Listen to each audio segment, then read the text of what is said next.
Hello, everyone, and welcome back to the channel. How are you today? Today, I am here with Emma, and today we are going to talk about daily routine. Hello, everyone. I am very happy to be here today. Let's start our conversation. Hi, Emma. How are you today? Hi, Daniel. I'm good. How are you?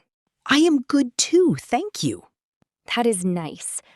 Emma, what do you do every day? Every day, I wake up early. Oh, really? What time do you wake up? I wake up at 6 a.m. Wow, that is early. Yes, I like morning time. That sounds good. I wake up at 7 a.m. That is also good. What do you do after you wake up? I brush my teeth and wash my face. Same here.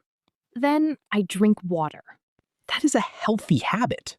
Emma, do you eat breakfast? Yes, I eat breakfast every day. What do you eat? I eat bread and eggs. That sounds delicious. What about you? I eat fruits and drink milk. That is healthy. After breakfast, what do you do? I go to work. How do you go? I go by bus. Oh, nice. Yes, it is easy. I go by bike. That sounds fun.